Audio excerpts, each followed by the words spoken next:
자, 5월 12일 금요일입니다. 사도행전 27장 말씀을 본문으로 하나님의 사랑이란 제목의 은혜 함께 나누고자 합니다.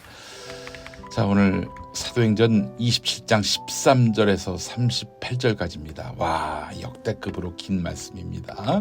제가 읽도록 하겠습니다. 때마침 남풍이 순하게 불어오므로 그들은 뜻을 이룬 것이나 다름없다고 생각하고 닻을 올리고서 크레타 해안에 바싹 붙어서 항해하였다.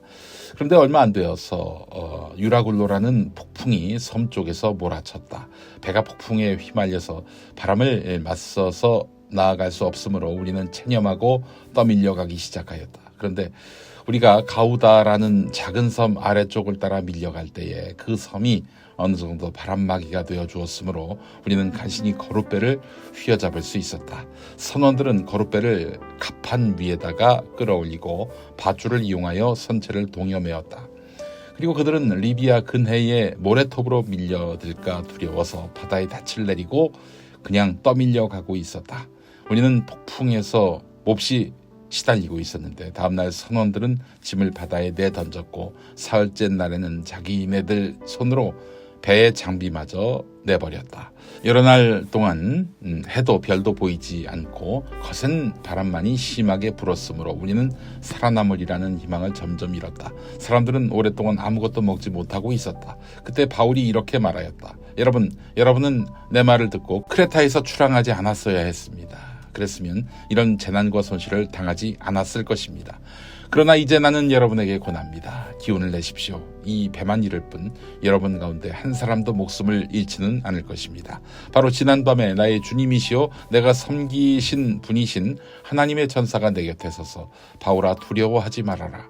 너는 반드시 황제 앞에 서야 한다. 보아라, 하나님께서는 너와 함께 타고 가는 모든 사람의 안전을 너에게 맡겨주셨다 하고 말씀하셨습니다. 그러므로 여러분 힘을 내십시오. 나는 하나님께서 나에게 말씀하신 그대로 되리라고 믿습니다. 우리는 반드시 어떤 섬으로 밀려가 닿게 될 것입니다. 10나흘째 밤이 되었을 때 우리는 아드리아 바다에 떠밀려 다녔다. 한밤중에 선원들은 어떤 육지에 가까이 이르고 있다고 짐작하였다. 그들이 물 깊이를 재어보니 20길이었다. 좀 더 가서 재니 15길이었다.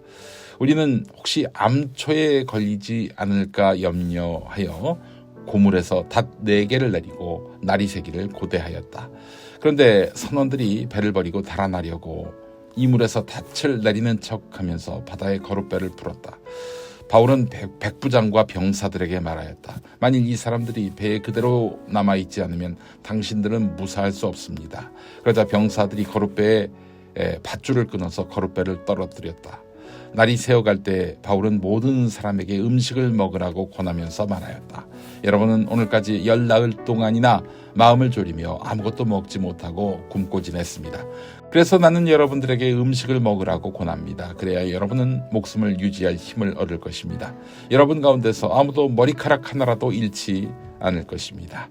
바울이 이렇게 말하고 나서 빵을 들어 모든 사람 앞에서 하나님께 감사를 드리고 떼어서 먹기 시작하였다. 그러자 사람들은 모두 용기를 얻어서 음식을 먹었다. 배에 탄 우리의 수는 모두 276명이었다. 사람들이 음식을 배부르게 먹은 뒤에 남은 식량을 바다에 버려서 배를 가볍게 하였다.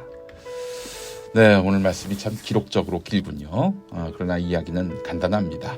가이사랴 감옥에 갇혀있던 바울은 황제한테 상소합니다. 로마에서 재판을 받게 해달라고 한 거예요. 바울은 로마 시민권자였습니다. 로마 시민권자는 그 지배하는 식민지에서 재판을 안 받을 수도 있는 것입니다. 자, 바울과 다른 죄수들을 압송할 책임을 맡은 백부장 율리오는 그들을 그 배에 태웠습니다. 죄수들을 배에 태웠습니다. 바울도 태운 거죠. 배는 지중해 연안을 끼고 항해합니다. 여러분, 먼 바다를 가로질러서 직항하면은 로마에 보다 빨리 갈 수 있었지만은 근데 그런 시대가 아니었잖아요. 결국 튀르키예 남쪽 루기아에 있는 무라시에 도착한 후 그곳에서 이탈리아로 가는 알렉산드리아 배로 갈아탔습니다. 근데 맞바람이 매우 심했습니다. 배는 그레테 해안을 바람막이 삼아서 항해하면서 그레테 섬 남쪽 해안에 머물렀습니다. 항해하기 어려운 상황이었죠. 그런데 백부장은 항해를 서둘렀습니다. 이대로 가면 난파당할 가능성이 있는데 서둘러 가려고 했어요. 항해 일자를 줄이면은 아무래도 이득이 많이 남겠죠. 선장으로서는 또 다른 항해 나갈 수 있으니까요. 이런 선장과 선주의 이익이 있었고요. 또 군인들은 어떻습니까? 항해 일자가 줄어들면은 편하고 안락한 곳에서 쉴 시간이 길어지는 거 아니겠어요? 둘이 이렇게 이해관계가 맞아떨어진 겁니다. 자기 이익을 극대화, 자기 그 손해를 극소화하기 위해서 사람들을 위험 속으로 내몬 것입니다. 아니 태풍이 심한데 말이죠. 그냥 무리하게 그 항해를 시도했던 거예요. 2014년 세월호 참사와 뭐 다른 듯 닮은 듯 합니다만은 인간의 생명을 경시 여겼다는 점에서는 크게 다르지 않아 보입니다. 바울은 반대했습니다. 그러나 이 사람은 피고 아니에요. 재판받는 피고인데 바울의 말에 누가 귀 기울이겠습니까? 결국 풍랑이 배를 덮칩니다. 이때 바울이 뭐라고 합니까? 여러분, 내 말을 들었어야 하지 않겠습니까? 크레타에서 출항하지 말았어야 했습니다.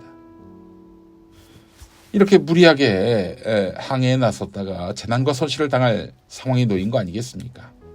하지만 여러분, 기운 내십시오. 배만 잃을 뿐이지 여러분 가운데서 한 사람도 목숨을 잃지는 않을 것입니다. 배는 잃는다는 거 아닙니까?